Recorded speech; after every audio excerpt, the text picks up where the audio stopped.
உணவு உண்பதில் நேர்மை வேண்டும். நாம் உண்ணுகிற உணவு இருக்குல்ல, அது திருடி சாப்பிடக்கூடாது. அது எல்லாத்துக்கும் தெரிஞ்ச விஷயம் தானே. திருடக்கூடாது, திருடி உணவு உண்ணக்கூடாது, பிறருடைய உணவை திருடக்கூடாது. பிறருடைய உணவை மட்டுமல்ல, பிற உயிரினங்களின் உணவை கூட நம்ம திருடக்கூடாது. இப்போ நாம் சாப்பிட்ற பால் இருக்குல்ல, அது கன்று குட்டிக்கானது. பசுமாட்டிலேருந்து நம்ம பாலை கறந்து நாம் குடிச்சிக்கிட்டு இருக்கோம். அது நமக்கானது கிடையாது, அது கன்று குட்டிக்கானது. அந்த உணவை போய் நாம் நமக்காக குடிச்சிக்கிட்டு இருக்கோம். அதை கறந்து நாம் குடிச்சிக்கிட்டு இருக்கோம். நமக்கு தான் குழந்தைகள் மட்டும்தான் பால் குடிக்கணும். குழந்தைகளுக்கு அது தாய்ப்பால் இருக்குது, அதை கொடுக்க மாட்டேன்றாங்க. தாய்ப்பாலை கொடுக்காம பசுமாடு கன்று குட்டிக்காக வச்சுருக்கிற அந்த பாலை இவன் கறந்து குழந்தைகளுக்கு கொடுத்துட்ருக்காங்க. இயற்கை உனக்கு குழந்தைகளுக்கு பால் கொடுக்கணுன்னா அது தாயோட மார்பில் பால் சுரக்குது, அதை கொடுக்க வேண்டியது தானே. அதை கொடுக்க மாட்டேன்றாங்க. ஒரு 2 மாதமாக என்னவோ கொடுத்துட்டு நிறுத்திட்டு பசுமாடு கன்றுக்குட்டிக்காக பாலை சுரந்து மடியில் வச்சுருக்கு, அதை கறந்து இவங்க சின்ன குழந்தைக்கு கொடுத்துக்கிறாங்க. சின்ன குழந்தை மட்டும் கிடையாது, பெரியவங்க முதற்கொண்டு வயசானவங்க முதற்கொண்டு அந்த பாலை குடிச்சிக்கிட்டு இருக்காங்க. அப்போ அதுவும் திருட்டு தான். பிற பசுமாட்டோட பாலை திருடி இவங்க சாப்பிட்டுட்ருக்காங்க. பசுமாடு தானே, கேட்குறக்கு யார் நாதி? இப்போ மனுஷங்கக்கிட்ட திருடினாக்கா அவங்க கேள்வி கேட்பாங்க, போலீஸில் போய் கம்ப்ளைண்ட் பண்ணுவாங்க. மனிதர்களிடம் ஒரு உணவை திருடினாங்கன்னா, பிறருடைய உணவை நாம் திருடினா அவங்க சண்டைக்கு வருவாங்க, அல்லது போலீஸில் கேஸ் கொடுப்பாங்க. உணவை திருடினா கேஸ் சண்டைக்கு வருவாங்க, அடிச்சுப்பிடுவாங்க. அதனால நம்ம மனுஷங்கிட்டேருந்து திருடுறதில்ல. ஆனால் பசுமாட்டுக்கிட்டேருந்து ஏன் திருடுற? அது கன்றுக்குட்டிக்கான பால், அது உனக்காகவா சுரக்குது? அது கன்றுக்குட்டிக்காக சுரக்குது. அதனால் அந்த பாலை போய் நீ கறந்து வயசு வித்தியாசம் பார்க்காம வயசானவங்க முதற்கொண்டு குழந்தைங்க முதற்கொண்டு அந்த பாலை குடிச்சிட்டு இருக்காங்க. அப்போ அது ஒரு திருட்டு உணவு தானே. அது மாதிரி தேனீக்கள் கஷ்டப்பட்டு சேகரித்து வச்ச தேனை மனுஷங்க திருடி சாப்பிட்றாங்க. மொத்தமாக ஈஸியாக அது கஷ்டப்பட்டு கிட்டத்தட்ட ஒரு ஆயிரக்கணக்கான தேனீக்கள் ஒன்று சேர்ந்து பல நாட்கள் உழைத்து சிறுக சேமித்த அந்த தேனை இந்த மனிதர்கள் அப்படியே போய் திருடி சாப்பிட்டு வந்துடுறாங்க, வலிச்சு நக்கிட்டு வந்துடுறாங்க.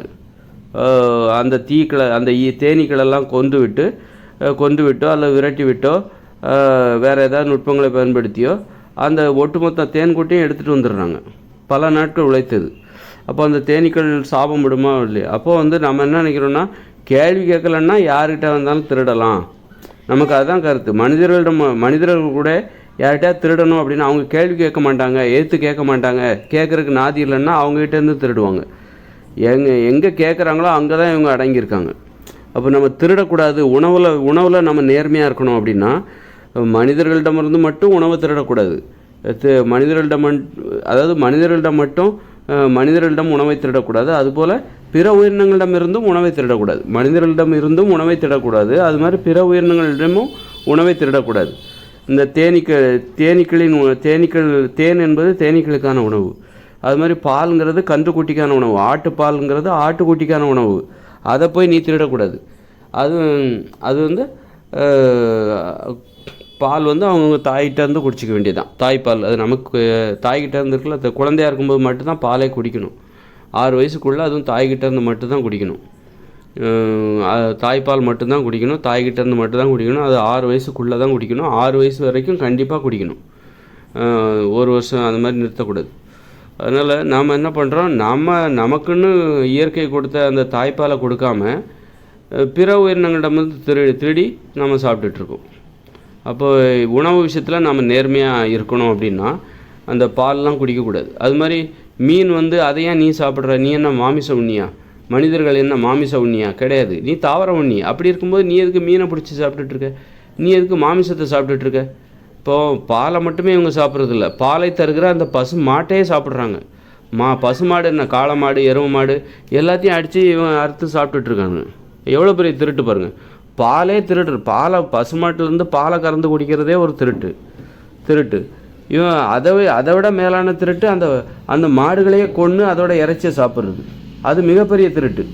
உனக்கான உணவு, நீ ஒரு தாவரம் உண்ணி, உனக்கான உணவு தான் காய்கறிகள், கீரைகள், கிழங்குகள், பழங்கள்னு இயற்கையை உனக்கு அனுமதி கொடுத்துருக்கு, இதைத்தான் நீ சாப்பிடணும்னு சொல்லிட்டு அதை விட்டு நீ உனக்கு விதிக்கப்படாத, உனக்காக அனுமதிக்கப்படாத உணவுகளை நீ சாப்பிட்றதுனாலே அது திருட்டு தான். மாமிசம் சாப்பிட்றது அது திருட்டு. மாமிசம் சாப்பிட்றது, முட்டை சாப்பிட்றது. முட்டை என்ன நீ சாப்பிட்றதுக்காக முட்டை போட்டுச்சு அந்த கோழி? கோழி வந்து நீ சாப்பிடணுங்கிறக்காக அந்த முட்டையை அது போட்டுச்சு கிடையாது. கோழி வந்து அது குஞ்சு பொரிக்கிறதுக்காக போட்டுச்சு. இப்போ இயற்கையில் வந்து அந்த முட்டையை வந்து பாம்பு கூட திருடி சாப்பிடும். பாம்பு திருடி சாப்பிடுதோ அல்லது அது உணவான, அது பாம்புகளுக்கான உணவு. அது முட்டையை பாம்பு சாப்பிடுதில்ல, அப்போ அது சாப்பிடும்போது நான் சாப்பிடக்கூடாதா அப்படின்னு நீங்கள் கேட்கக்கூடாது. அது பாம்புகளுக்கான உணவு. அதுலேருந்து தப்பிச்சு அந்த அந்த முட்டையை எப்படி குஞ்சு பொரிக்க வச்சு அந்த குஞ்சுகளை எப்படி காப்பாற்ற வேண்டிய பொறுப்பு அந்த கோழிகளுக்கானது. அதனால் அந்த முட்டையை நாம் திருடக்கூடாது. அது திருடுதே அப்படிங்கிறக்க நாம் திருடலாமா? அந்த அல்லது பாம்பு சாப்பிடுது அந்த முட்டையை, வேறு உயிரினங்கள் முட்டையை சாப்பிடுது, கோழியை பிடிச்சி சாப்பிடுது, பருந்து கோழி குஞ்சுகளை சாப்பிடுது, ஏன் நாங்கள் சாப்பிடக்கூடாதா அப்படின்னு மனுஷன் கேட்கக்கூடாது. அது பருந்துகளுக்கான உணவு. அது கோழி குஞ்சுங்கிறது அது பருந்துகளுக்கான உணவு, நமக்கான உணவு கிடையாது. மீன்கிறது வந்து நமக்கான உணவு கிடையாது. மீனை பிடிச்சி சாப்பிட்றதுக்கு நிறைய பறவைகள் இருக்குது. மீன்கள்லேயே நிறைய மீன்கள் வந்து மீன்களை பிடிச்சி சாப்பிடும். அது அவைகளுக்கான உணவு. நமக்கான உணவு எதுவோ அதை மட்டும்தான் சாப்பிட்ணும். அதுதான் உணவு நேர்மை. அதனால் நாம் இன்றைக்கி வந்து திருடர்களாக இருக்கிறோம். உணவு விஷயத்தில் நாம் திருடர்களாக இருக்கிறோம். நம்ம எப்படின்னா பிற உயிரினங்களின் உணவுகளை நம்ம திருடிக்கிட்டு இருக்கோம். தேனை சாப்பிட்றோம், பால் சாப்பிட்றோம், அப்படின்னா மாமிசம் சாப்பிட்றோம்னா இது மிகப்பெரிய திருட்டு. அந்த திருட்டுக்கு தான் திருடுனா அது ஒரு குற்றம் தானே. அப்போ திருடுனா அது ஒரு குற்றம் அப்படின்னா அந்த குற்றத்துக்கான தண்டனை தான் நோய்கள், வன்முறை உணர்ச்சி, குற்றங்கள், மனித வாழ்வில் அமைதிங்கிறது இல்லாமல் போச்சு. ஆபத்துகளும் அழிவுகளும் நிறைய அதிகமாகி போச்சு. அதுமாதிரி பால் வந்து ஒரு திருட்டுனா அந்த பால்லேருந்து தயாரிக்கிற போடுற டீ, காஃபி எல்லாமே திருட்டு உணவு, திருட்டு பானம் தான் அது. அப்புறம் வந்து பார்த்திங்கன்னா தயிர், மோர், பால், வெண்ணெய், நெய் இது எல்லாமே திருட்டு. ஏன்னா பாலில் இருந்து தானே தயிர், மோர், வெண்ணெய், நெய் எல்லாத்தையும் எடுக்கிறாங்க. அப்போ அதுவும் திருட்டு உணவு தான். அப்போது நம்ம இதெல்லாம் சாப்பிட்ற மனிதர்கள் அத்தனை பேரும் திருடர்கள். நம்ம உணவில் நேர்மையாகவே இல்லை, சுத்தமாக நேர்மையாகவே இல்லை. அதான் உணவு கட்டுப்பாடுனா என்ன? உணவில் நாம் நேர்மையாக இருக்க வேண்டும். நமக்குன்னு அனுமதிக்கப்பட்ட உணவுகளை தான் நம்ம சாப்பிடணும். அப்போ தான் நம்ம உடம்புல நோய் வராது. அப்போது நீங்கள் திருடினா அதற்கான தண்டனை தான் நோய்கள், வன்முறை உணர்ச்சி, மனித வாழ்வில் அமைதியே இருக்காது, ஆபத்துகள் அதிகமாகிடும், அழிவுகளை நோக்கி மனுஷங்க போயிட்டுருப்பாங்க. அதை தடுக்கவே முடியாது. இப்போ அதிலேருந்து தப்பிக்கணும்னா உணவில் நாம் நேர்மையாக இருக்கணும். திருடர்களாக நாம் இருக்கக்கூடாது. பிறருடைய உணவுகளையும் சரி, மனிதர்களிடமிருந்து மட்டுமல்ல பிற உயிரினங்களிடமிருந்தும் உணவை திருடக்கூடாது. நாம் நினைக்கிறோம் மனிதர்களிடம் மட்டும் திருடக்கூடாது, பிற உயிரினங்கள் அது கேட்குறக்கு ஆள் கிடையாது, நம்ம சாப்பிட்லாம் அப்படின்னு சொல்லிட்டு நினச்சிட்ருக்கோம். கொன்றால் பாவம் தின்றால் போச்சுன்னு நினச்சிட்ருக்கோம். ஆனால் அதற்கான தண்டனை எங்கே கிடைக்குது பாருங்கள், நோய் வருது. அதை ஏற்றுக்காது. மாமிசத்தெல்லாம் பால், முட்டை, தயிர், மோர், வெண்ணெய் இதெல்லாம் இந்த மனித உடல் ஏற்றுக்கொள்ளாது. ஏன்னா அது மனித உடலுக்கான உணவு கிடையாது. அது நமக்கான உணவு கிடையாது. அதை நீ சாப்பிட்டா அந்த உடம்பு ஏற்றுக்கலை அப்படிங்கிறக்கான அறிகுறி தான் நோய்கள். தானியங்கள் கூட மனித உணவு கிடையாது. அது எறும்புகளுக்கான உணவாக இருக்கலாம், சின்ன சின்ன பூச்சிகளுக்கான எறும்புகளுக்கான உணவாக அது இருக்கலாம். எறும்பு போல் சின்ன சின்ன வண்டுகளுக்கான உணவாக கூட இருக்கலாம். தானியம் என்பது பறவைகளுக்கான உணவாக கூட இருக்கலாம். அது நம்முடைய உணவு கிடையாது. அதனால் அதை அப்படி நம்ம வந்து நம்முடைய உணவு எதுவோ அப்படி அந்த அளவுக்கு நாம் நேர்மையாக இருக்கணும். நேர்மைங்கிறது சும்மா கிடையாது. மனிதர்களிடம் மட்டும்தான் நாம் வந்து நேர்மையாக இருக்கணும் அப்படி கிடையாது. ஒரு இயற்கையில் நாம் ஒரு அங்கம் அப்படின்னா அப்போ அந்த அளவுக்கு நாம் நேர்மையாக இருக்கணும். பிற உயிரினங்களோட உணவுகளை கூட நம்ம திருடக்கூடாது. அப்போ நான் என்ன சொல்கிறேன் அப்படின்னா, பாதுகாப்புக்காக நான் பிற உயிரினங்களை கொல்லலாம் அப்படின்னு நான் சொல்கிறேன். கண்டிப்பாக அது உண்மை தானே. நம்மளை வந்து ஒரு உயிரினம் நமக்கு இடையூறு செய்யுது அப்படின்னா நம்ம பாதுகாப்புக்காக பிற உயிரினங்களை கொல்லலாம். ஆனால் உணவுக்காக நீ பிற உயிரினங்களை கொல்லாத, அது தவறு. நம்முடைய பாதுகாப்புக்கு எந்த அச்சுறுத்தலை ஏற்படுத்துகிற பிற உயிரினங்களை நீ கொல்லலாம், அதுக்கு உனக்கு அனுமதி இருக்குது. ஏன்னா மனிதர்களே நமக்கு யாராவது அச்சுறுத்தலை ஏற்படுத்துகிறார்கள், நம்மளை கொல்ல வராங்கன்னா நம்மளை நாம் தற்காத்துக்கிறதுக்காக மனிதர்களே கொல்வதற்கு நமக்கு சட்டத்தில் இடம் இருக்குது. அதை நியாயப்படுத்தலாம். அந்த மாதிரி கொலையை நம்ம என்ன கொல்ல வராரு, அதனால் நான் என்ன தற்காத்துக்கிறதுக்காக நான் அவரை கொன்னேன் அப்படின்னு சொன்னால் அதில் உண்மை இருந்ததுன்னா அதை சட்டம் ஏற்றுக்கும். அப்படி இருக்கும்போது நம்மளை தற்காத்துக்கிறதுக்காக நம்மை கொல்ல வருகிற பிற உயிரினங்களை, மிருகங்களை, அது விலங்குகளை நாம் கொல்வது கண்டிப்பாக அது நியாயமானது. அது கண்டிப்பாக நீ பண்ணணும். நீ பண்ணலைன்னா அது ஒன்றை கொண்டுட்டு போயிடும். அப்போ அது நேர்மை. ஆனால் உணவுக்காக நீ பிற உயிரினங்களை கொல்லக்கூடாது. உணவுக்காக நீ பிற உயிரினங்களை, அந்த விலங்குகளையோ அல்லது எதையோ வந்து அது உனக்கான உணவு அல்லாத பிற உணவுகளை நீ உணவுக்காக உண்பது அதுவே திருட்டு தான். அது நேர்மையற்ற செயல்.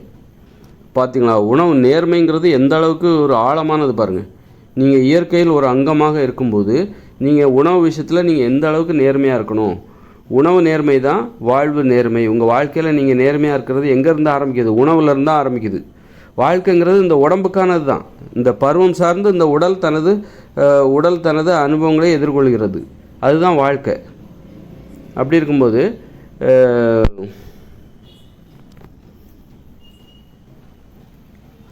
உணவால் தான் இந்த உடம்பே உருவாகுது. அப்போ வாழ்க்கையே உடம்பு உருவாக தான் வாழ்க்கையும் உருவாகுது. சின்ன குழந்தையாக பிறக்கிறீங்க, அப்போ தான் வாழ்க்கை பிறக்கிறது. குழந்தை பிறக்கும்போது ஒரு குழந்தை உடல் பிறக்கிறது, அப்போ வாழ்க்கை பிறக்கிறது. கருவாகுது. வயிற்றுக்குள்ளே இருக்கும்போது ஒரு தாயின் கருவறையில் ஒரு குழந்தை கருவாகும்போது அங்கு ஒரு குழந்தையின் வாழ்க்கையும் கருவாகிறது, அப்புறம் உருவாகிறது, அப்புறம் பிறக்கிறது. அந்த குழந்தை இந்த உலகத்தில் பிறக்கிறது. அப்போ அந்த குழந்தையின் வாழ்க்கை இந்த உலகத்தில் பிறக்கிறது, வாழ்க்கையும் பிறக்குது. அப்புறம் உணவால் தான் அந்த குழந்தையோட உடம்பே வளருது. அப்போ உணவில் நேர்மையாக இருந்தால் தான் அந்த குழந்தையோட வாழ்க்கையும் நேர்மையாக இருக்கும், அந்த உடம்பும் நேர்மையாக இருக்கும். உணவு நேர்மை தான் அந்த உடம்பு நேர்மை தான் அந்த உடம்போட வாழ்க்கை நேர்மையாக இருக்கும். அதனால் உணவில் நேர்மையாக இருக்கணும் அப்படிங்கிறது ரொம்ப ஆழமான விஷயம். மனிதர்களிடம் மட்டும் நம்ம நேர்மையாக இருந்தால் போதும்னு நினைக்கக்கூடாது. பிற உயிரினங்களோட உணவுகளையும் நாம் திருடி சாப்பிடக்கூடாது. தேன்லாம் சாப்பிட்றது எவ்வளோ பெரிய திருட்டு. கஷ்டப்பட்டு தேடி வச்சுருக்குது அந்த தேனை. அதை போய் நீ ஒரு நிமிஷத்தில் ஒன்றால் ஒரு பூவில் தேனை எடுக்க முடியுமா? எடுத்து தனியாக சேகரிக்க முடியுமா? உன்னால் முடியாது அந்த வேலையை. அப்போது அப்படி இருக்கும்போது அதை நீ போய் திருடுற. அது கஷ்டப்பட்டு சேர்த்து வச்சுருக்கு, உனக்காகவா சேர்த்து வச்சுருக்கு? அப்போது நீ ஒரு பழத்தை சாப்பிட்றன்னா அது உனக்காக தான் கொடுக்குது. நீ அந்த பழத்தை சாப்பிட்டு அதோட விதைகளை நீ போடுவ, அது நிலத்தில் முளைக்கும். அப்போ இந்த இயற்கை காய்கறிகளை கொடுக்குது, பழத்தை கொடுக்குது அப்படின்னா அது உனக்காக தான் கொடுக்குது. இலைத்தழைகளை சாப்பிட்றோம், கீரைகளை சாப்பிட்றோம் அப்படின்னா இது நமக்கான உணவு. தாவர உண்ணிகள் எப்படி ஒரு மானை வேட்டையாடுவதற்கு சிங்கத்துக்கு உரிமை இருக்குது, அது இயற்கை விதிமுறை. மான்கள் சிங்கத்திற்காக புலிகளுக்காக கூட படைக்கப்பட்டிருக்கிறது. இயற்கை அப்படி தான் அவைகளை படைக்கப்பட்டிருக்கு. அப்புறம் சிங்கமும் உயிர் வாழணும்ல, அப்புறம் சிங்கத்துக்காக தான் அந்த மான்கள்லாம் படைக்கப்பட்டிருக்கு. குதிரைகள், காட்டெருமைகள் படைக்கப்பட்டிருக்கு. நம்ம அந்த விதிமுறை தான். நாம் கூட நம்மளை வேட்டையாடுவதற்கு அந்த சிங்கத்துக்கு புலிக்கு உரிமை இருக்குது. ஆனால் அதை நாம் என்ன பண்ணுறோம், அதுலேருந்து தற்காத்து கொள்வதற்கு நமக்கும் உரிமை இருக்குது. எப்படி சிங்கத்துக்கு மானை வேட்டையாடுவதற்கு உரிமை இருக்கிறதோ அதுபோல் மானுக்கும் அந்த சிங்கத்திடமிருந்து தன்னை தற்காத்து கொள்வதற்கு உரிமை இருக்கிறது. அதுபோல் நம்மை வேட்டையாடுவதற்கு, மனிதர்களாகிய நம்மை வேட்டையாடுவதற்கு அந்த நாமெல்லாம் தாவர உண்ணி, நம்மை வேட்டையாடுவதற்கு சிங்கம், புலி, சிறுத்தைகள், ஓநாய், கழுதை, புலி இவைகளுக்கெல்லாம் உரிமை இருக்குது. நாய்களுக்கு கூட உரிமை இருக்குது நம்மை வேட்டையாடுவதற்கு. அதே நேரத்தில் அவைகளிடமிருந்து நம்மை பாதுகாத்து கொள்வதற்கும் நமக்கும் உரிமை இருக்குது. மனிதர்களாகிய நமக்கும் உரிமை இருக்குது. நாம் எப்படி பாதுகாத்துக்கிறோம்? நம்ம அறிவை பயன்படுத்தி அதை முற்றிலும் நம்ம அழித்து விடுகிறோம். நமக்கு எதெல்லாம் நம்மை வேட்டையாடுவதற்கு தயாராக இருக்கிற சிங்கம், புலி, சிறுத்தைகள் அதையெல்லாம் இந்த உலகத்திலேருந்து முற்றிலும் அழித்து விட்டால் நாம் அதிலிருந்து தப்பிச்சிடலாம். இது அப்போ அதுக்கும் நமக்கு உரிமை இருக்குது. அதனால் உணவு நேர்மை என்றால் என்ன அப்படிங்கிறத நம்ம இந்த வீடியோவில் ஓரளவுக்கு கொஞ்சம் லைட்டாக புரிஞ்சுக்கிட்டோம்.